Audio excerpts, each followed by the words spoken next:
अल्हम्दुलिल्लाहि रब्बिल आलमीन वस्सलातु वस्सलामु अला सय्यिदिल अंबियाइ वल मुरसलीन अम्मा बाद फ़अऊज़ु बिल्लाहि मिनश शैतानिर रजीम बिस्मिल्लाहिर रहमानिर रहीम। और अस्सलातु वस्सलामु अलैका या रसूलल्लाह व अला आलिका व अस्हाबिका या सय्यिदी या हबीबल्लाह। अस्सलातु वस्सलामु अलैका या नबीयल्लाह व अला आलिका व अस्हाबिका या नूरल्लाह। सबसे पहले तो उन हज़रात को जो मेरी वीडियो देख रहे हैं सबको मेरी तरफ से अस्सलामु अलैकुम रहमतुल्लाहि व बरकातुहू। मैं दुआ कहूँ अल्लाह तबारक व तआला हमारे इल्म अमल में, जिसमें कारोबार में बरकत अता फरमाए और अल्लाह तबारक व तआला हमारे को सही तरीके से कुरान मजीद व फुरकान हमीद की तिलावत करने की तौफीक अता फरमाए। जो हमने सीखा उस पर अमल करने की, उसको देख कर पढ़ने की और इसे आगे भी पहुँचाने की तौफीक अता फरमाए। आमीन बिजाहि नबी अमीन सल्लल्लाहु तआला अलैहि वसल्लम।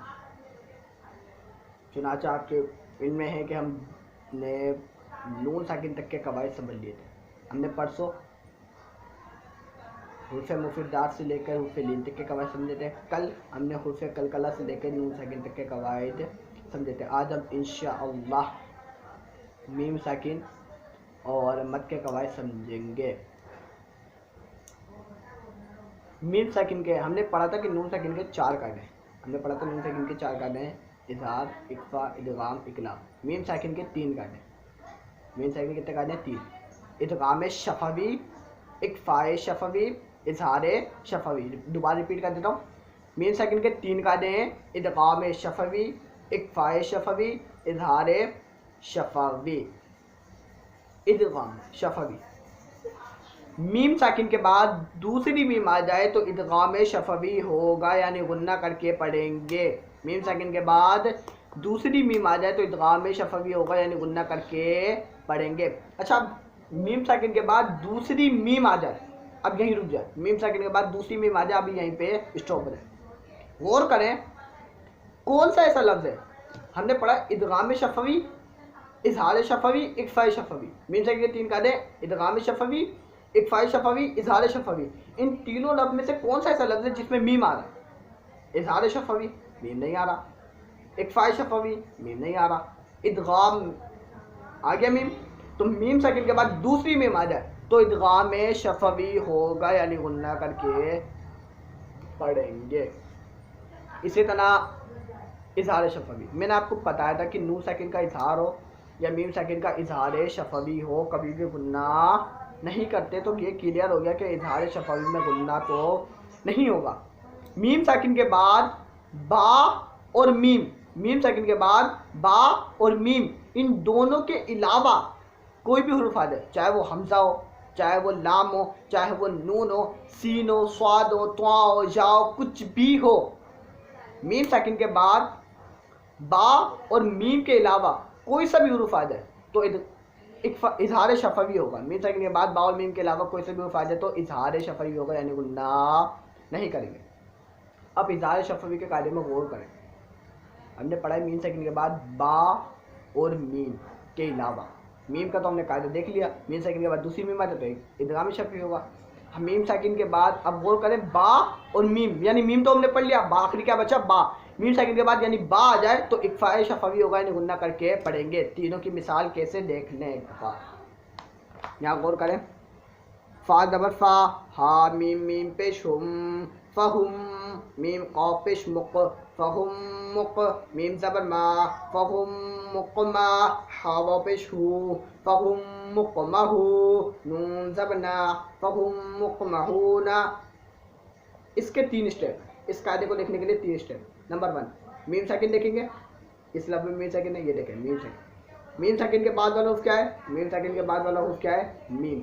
मीम साकिन के बाद दूसरी मीम आ जाए तो इदगाम शफवी होगा, यानी यहाँ पे कौन सा कायदा हो रहा है? इदगाम शफवी हो रहा है, यानी गुन्ना करके पढ़ेंगे। ठीक है, अब आ जाता है इख्फाए शफवी।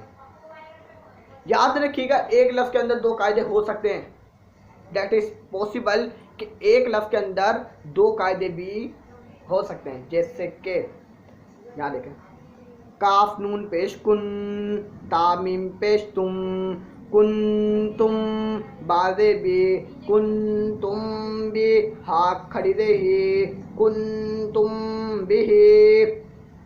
नून साकिन के 4 कायदे, इज़हार, इक्फा, इदगाम, इकलाब। यहाँ देखें नून साकिन है, नून साकिन के बाद क्या है? ता। वही 4 स्टेप। सबसे पहले क्या देखते हैं? नून साकिन तनवीन, नून साकिन ता, नून साकिन के बाद क्या है? ता। ता हुर्फ़े हल्की है, हुर्फ़े जर मलून है या हुर्फ़े इक्फा? हुर्फ़े हल्की, हमज़ा आइन का नुक़ा हुर्फ़े हल्की नहीं है। हुर्फ़े जर मलून, या रा मीम लाम वाव नून, हुर्फ़े जर मलून भी नहीं है। हुर्फ़े इक्फा ता, यानी ता कौन सा हुर्फ़ है? हुर्फ़े इक्फा। अब हुर्फ़े इक्फा कौन से कायदे में आता है? इज़हार के, इक्फा के, इदगाम के या इक़लाब के? हुर्फ़े इक्फा इक्फा के कायदे में आ रहा है, तो यहाँ पे कौन सा कायदा हो रहा है? इक्फा का कायदा हो रहा है, यानी यहाँ कुल पे भी गुन्ना करके पढ़ेंगे। ठीक है, अब यहाँ पढ़ लेते हैं इक्फा शफवी। तो अब इक्फा शफवी देखते हैं। सबसे पहले क्या देखेंगे? मीम साकिन है, ता मीम पेश तुम, मीम साकिन है। मीम साकिन के बाद क्या है? बा। मीम साकिन के बाद बा आ जाए तो इक्फा शफवी होता है, यानी गुन्ना करके पढ़ेंगे इज़हार शफवी। याद रखिएगा, मीम साकिन का इज़हार शफवी हो या नून साकिन का इज़हार हो, कभी भी गुन्ना नहीं कर देंगे। मीम साकिन के बाद बा और मीम के अलावा कोई हुर्फ़ आ जाए तो इज़हार शफवी होगा। मसलन लाम मीम ज़बर लम, या ज़बर या लम, या लाम दाल ज़ेर लिद लम यलिद। मीम साकिन है, मीम साकिन के बाद क्या है? बा और मीम के अलावा, क्योंकि या बा और मीम के अलावा कोई हुर्फ़ है तो यहाँ पे ये इज़हार शफवी हो रहा है, गुन्ना नहीं करेंगे। अब एक लफ्ज़ क्लियर कर दूँ, तफ़हीम व तफ़सीर होता क्या है ये सुन लें। कोई भी ऐसा लफ्ज़, कोई सा भी लफ्ज़ जिसको हम मोटा पढ़ें, कोई सा भी ऐसा लफ्ज़ जिसको हम पुर यानी मोटा पढ़ें, उसको हम कहते हैं तफ़हीम। उसको हम क्या कहते हैं? तफ़हीम।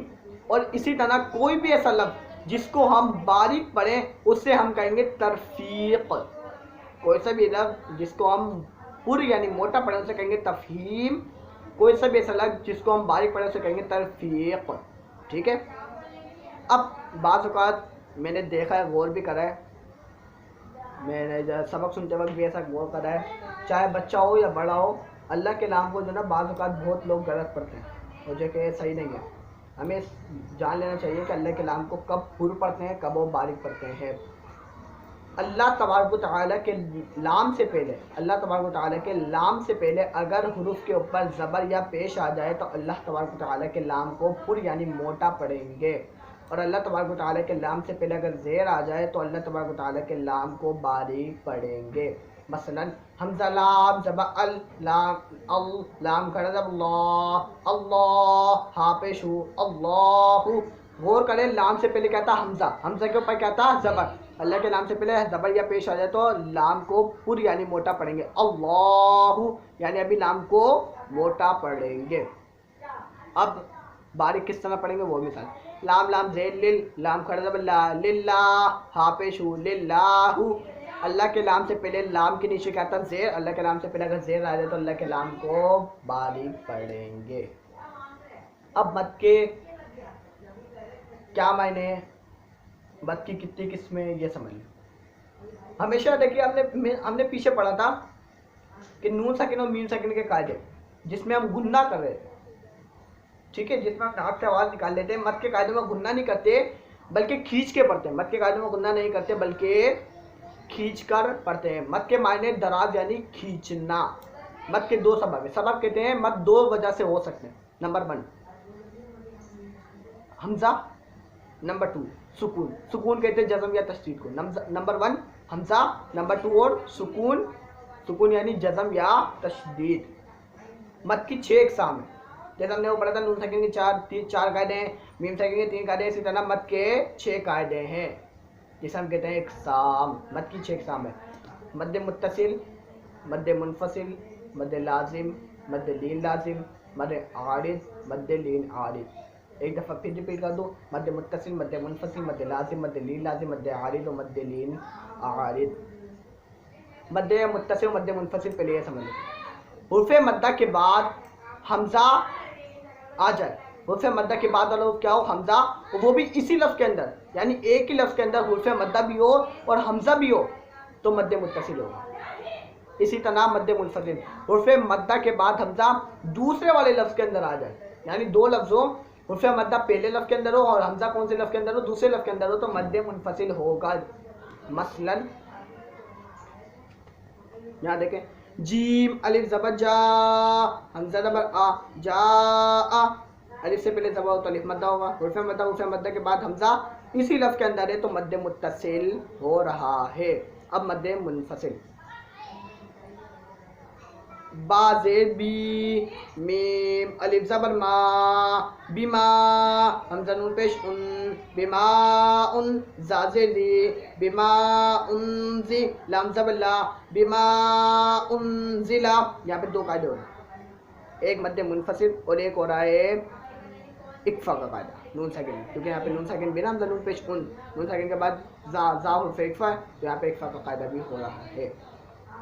अच्छा मद्दे मुनफसिल कैसे हो रहा है, इसके लिए दो लफ्ज़ की ज़रूरत पड़ती है। हमेशा याद रखिए मद्दे मुनफसिल के लिए दो लफ्ज़ की ज़रूरत पड़ती है। गौर करें मद्दे मुनफसिल के लिए, जहाँ अगर कभी भी मद्दे मुनफसिल हो रहा हो तो पहले लफ्ज़ का आखिरी हुरूफ क्या होगा, हुर्फ मद्दा। जैसे कि अलिफ से पहले ज़बर हो तो अलिफ मद्दा होगा, मीम अलिफ ज़बर मा, अलिफ से पहले ज़बर हो तो अलिफ मद्दा, हुर्फ मद्दा। हुर्फ मद्दा के बाद दूसरा लफ्ज़ स्टार्ट ही हमज़ा हो रहा होगा। यहाँ से देख लें हमज़ा दूसरा लफ्ज़ स्टार्ट ही हमज़ा से हो रहा है तो यहाँ पे मद्दे मुनफसिल हो रहा है यहाँ, ठीक है। पहले लफ्ज़ का आखिरी हुरूफ देखेंगे और दूसरा लफ्ज़ स्टार्ट ही हमज़ा से हो रहा होगा। अगर इस तरह की कंडीशन में लिखा हुआ तो मद्दे मुनफसिल होगा। मद्दे मुत्तसिल मद्दे मुनफसिल को 2 ढाई यानी 4 या 5 हरकत के बराबर खींच के पढ़ेंगे। जब हम हुर्फ मद्दा पढ़ रहे थे, जब मैं आपको समझा रहा था तो उस वक्त मैंने बताया था कि एक अलिफ का मतलब होता है 2 हरकत, 2 अलिफ का मतलब होता है 4 हरकत, 3 अलिफ का मतलब होता है 6 हरकत। इसी तरह 1.5 अलिफ का मतलब 3 हरकत, 2.5 अलिफ का मतलब 5 हरकत। मद्दे मुत्तसिल मद्दे मुनफसिल को 2 अलिफ यानी 4, 2.5 अलिफ यानी 5। मद्दे मुत्तसिल मद्दे मुनफसिल को 2, 2.5 अलिफ यानी 4 या 5 हरकत के बराबर खींच के पढ़ेंगे। कैसे, जा इस्तना मद्दे लाजिम व मद्दे लाजिम। हुर्फ लीन हुर्फ मद्दा के बाद मद्दे लाजिम, हुर्फ मद्दा के बाद सुकून असली यानी जज़म या तशदीद, इन दोनों में से कोई सा भी लफ्ज़ अगर हुरूफ के ऊपर आ जाए तो मद्दे लाजिम होगा। अब मद्दे लीन लाजिम, हुर्फ लीन मद्दे लीन आ रहा है ना, तो हुर्फ लीन के बाद अगर सुकून असली यानी जज़म आ जाए तो मद्दे लीन लाजिम होगा।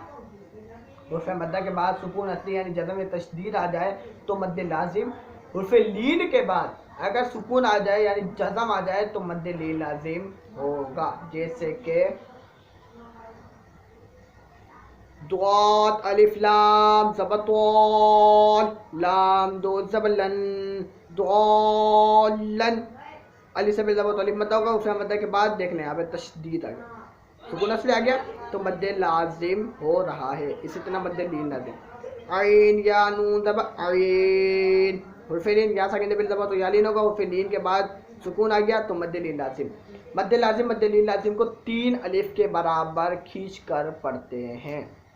अब आ जाता है मद्दे आरिज़ और मद्दे लाजिम। हमेशा याद रखिएगा मद्दे आरिज़ और मद्दे लीन आरिज़ कभी भी बीच में नहीं होते, यानी आयत के बीच में कभी भी नहीं आएंगे। जैसे कि मसलन एक आयत पढ़ के दिखा रहा हूँ, ये पहले पारी की आयत है, पहले पारी की आयत है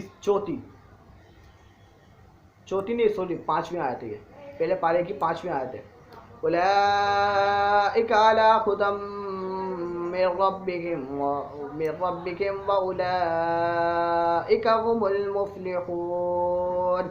आप गौर करें उलाइका यहाँ पे मद्दे मुत्तसिल हो रहा है, ये आयत के बीच में हो रहा है, लेकिन मद्दे आरिज़ और मद्दे लाजिम एक वो वाहिद कायदा है जो कभी भी आयत के बीच में नहीं होंगे, हमेशा वक़्फ़ होने की सूरत में होंगे, हमेशा वक़्फ़ होने की सूरत में होते हैं। मद्दे आरिज़ और मद्दे लाजिम के लिए देखने के स्टेप क्या है वो देखना। इस लफ्ज़ पे गौर करें, या नून पेश युन, फाज़े फी युन फी क़ाफ़ व पेश कू, युन फी कू नून ज़बना युन फी कूना। अगर हम वक़्फ़ करें तो युन फी कून ऐसे बनेगा, युन फी कून नून वाव क़ाफ़, 3 लफ्ज़ पे गौर करें। मद्दे आरिज़ और मद्दे लाजिम के आखिरी के 3 हुरूफ देखते हैं, नून वाव क़ाफ़। अभी तक गौर करें, वाव सकीने पहले पेश हो तो वाव मद्दा होगा, वाव सकीने पहले पेश हो तो वाव मद्दा होगा, यानी हुर्फ़े मद्दा। हुर्फ़े मद्दा के बाद अगर हम वफ़ करें यानी युनफ़िकून पे वफ़ करें तो बनेगा युनफ़िकून। हुर्फ़े मद्दा के बाद नून साकिन हो रहा है, हुर्फ़े मद्दा के बाद नून साकिन हो रहा है तो मद्दे आरिज़ होगा। मद्दे आरिज़ की जो कायदा वो है, हुर्फ़े मद्दा के बाद आरिज़ी सुकून यानी वफ़ की वजह से कोई भी हुरूफ साकिन हो जाए, हुर्फ मद्दा के बाद कोई भी हुरूफ साकिन हो जाए तो मद्दे आरिस होगा। अब इसी तरह मद्दे लीन आरिस, मद्दे लीन पड़ा है तो हुर्फ लीन के बाद कोई भी हुरूफ साकिन हो जाए तो मद्दे लीन आरिस होगा। जैसे कि खौफ जबा खौफ फादुलिफिन खौफिन, वफ करेंगे तो खौफ, वाव साकिन बिल दबा तो वाव लीन, हुर्फ लीन के बाद फा वफ की वजह से साकिन हो जाएगा, खौफ हो गया। हुर्फ लीन के बाद फा साकिन हो गया तो यहाँ पे मद्दे लीन आरिद हो रहा है। मद्दे आरिज मद्दे लीन आरिज को 1, 2 या 3 अलिफ यानी 2, 4 या 6 अरकात के बराबर खींच कर पढ़ते हैं। मद्दे आरिज मद्दे लीन आरिज को 1, 2, 3 अलिफ यानी 2, 4 या 6 अरकात के बराबर खींच के पढ़ते हैं। अल्हम्दुलिल्लाह सुम्मा अल्हम्दुलिल्लाह हमारे नून साकिन के, मीम साकिन के और मद के कवायद भी कंप्लीट हो गए हैं। अब कुछ लफ्ज़ ऐसे हैं जो सवाल जवाब भी हैं, जिसमें जो सीखने से आपके इल्म में भी इजाफा हो जाएगा। वो सुनने उसके बाद इख्तिताम कर दूँगा इस बयान का। नंबर 1 तस्हील। कुरान मजीद में एक लफ्ज़ है 24वें पारे में आजमीजुं व अरबीजुं, ये तो बहुत से लोगों ने सुना हुआ भी होगा, बच्चों को तो आती है माशाल्लाह से। आजमीजुं व अरबी, तस्हील के माने नरमी से पढ़ना। हमजा दबरा हमजा आइन दबरा, यानी दूसरे हमजा को नरमी के साथ पढ़ना। हमजा दबरा हमजा आइन दबरा, 2 हमजा है, ये जो हमजा दबरा हमजा आइन दबरा ये वाला जो हमजा है ना, हमजा आइन दबरा, इसको हम नरमी के साथ पढ़ेंगे। आजमीजुं व अरबीजुं, इसे कहते हैं तस्हील, इसे कहते हैं तस्हील। ठीक है, आगे आता है वफ। वफ करने के माने रुकना के हैं, वफ के माने रुकने के हैं। तो ये तो आप लोगों को पता होगा कि जहाँ पे भी वफ करते हैं हम वहाँ रुक जाते हैं। वफ करते वक्त अगर हुरूफ के ऊपर, आखिरी हुरूफ के ऊपर ज़बर ज़ेर पेश हो, ठीक है, 2 ज़ेर 2 पेश हो, खड़ी ज़ेर उल्टा पेश हो, ज़बर ज़ेर पेश, 2 ज़ेर 2 पेश, खड़ी ज़ेर उल्टा पेश हो, इनमें से कोई सा भी हुरूफ हो साइन, इनमें से कौन सा भी साइन हुरूफ के ऊपर हो तो हम वफ करते वक्त लफ को साकिन कर देते हैं। जैसे कि मैंने पीछे बताया खा दबा फादुलेफिन, फा पे 2 ज़ेर थे तो खौफ, इसको हमने फा को क्या कर दिया साकिन। ठीक है, वफ करते वक्त अगर आखिरी हुरूफ पर 2 ज़बर हो, वफ करते वक्त अगर आखिरी हुरूफ पर 2 ज़बर हो तो उसे हम वफ करने के बाद 1 ज़बर में चेंज कर देते हैं। जैसे कि इल्मन, मीम 2 ज़बर, मन, मीम पे 2 ज़बर तो इल्मन, आगे वफ इल्मा, 1 ज़बर में चेंज कर दिया। वफ करते वक्त अगर गोलता हो, गोलता, एक तो हमारे पास ता होता है ऐसा वाला,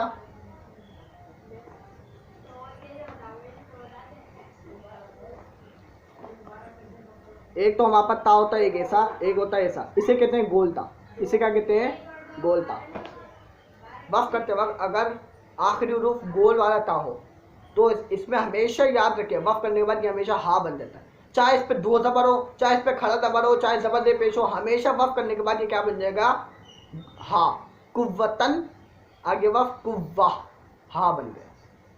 वफ करते वक्त अगर आखिरी हुरूफ पर खड़ा ज़बर, जज़म या तशदीद हो, सॉरी, वफ करते वक्त अगर आखिरी हुरूफ पर खड़ा ज़बर, जज़म या हुर्फ़ मद्दा हो, वफ करते वक्त अगर आखिरी हुरूफ पर खड़ा ज़बर, जज़म या हुर्फ़ मद्दा हो तो इनको वफ करने के बाद चेंज नहीं कर ले, या नहीं करते, या एक तरीके से समझ लीजिए कि इन पे वफ नहीं होता, यानी इन पे वफ नहीं होता।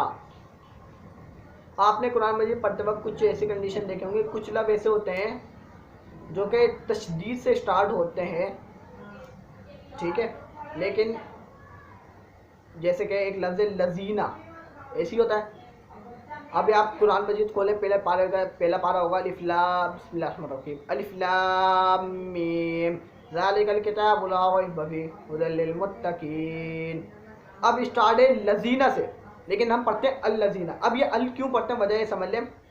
कभी भी ऐसी कंडीशन लिखी हुई है कि लाम पर किसी भी लफ्ज़ पर तशदीद हो और वो स्टार्ट नहीं हो रहा हो, तो कब हम ज़बर लगा के पढ़ेंगे, कब ज़ेर लगा के पढ़ेंगे, कब पेश लगा के पढ़ेंगे, वो सुन लें।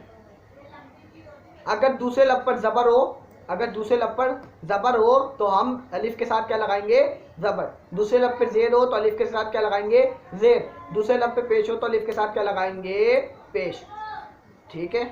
इआदा आखिरी आखिरी कवायद इआदा। वक़्फ़ करने के बाद पीछे से मिलाकर पढ़ने को इआदा कहते हैं। मसलन वो आयत पढ़ता हूँ दोबारा, उलाइका अला हुदम मिर रब्बिहिम व उलाइका हुमुल मुफ्लिहून। अगर इस तरह पढ़ेंगे तो इसे कहेंगे इआदा। मैं दुआ गो हूँ अल्लाह तबारक व तआला से कि हमने जो कुछ सीखा अल्लाह तबारक व तआला उस पर अमल करने की तौफीक अता फरमाए और हमें कुरान मजीद और फुरकान हमीद की तिलावत जो कुछ शौक़ के साथ पढ़ने की तौफीक अता फरमाए और जो कुछ सीखा उसे आगे भी पहुँचाने की तौफीक अता फरमाए। आमीन बिजाहि नबील अमीन सल्लल्लाहु तआला अलैहि व आलिहि वसल्लम।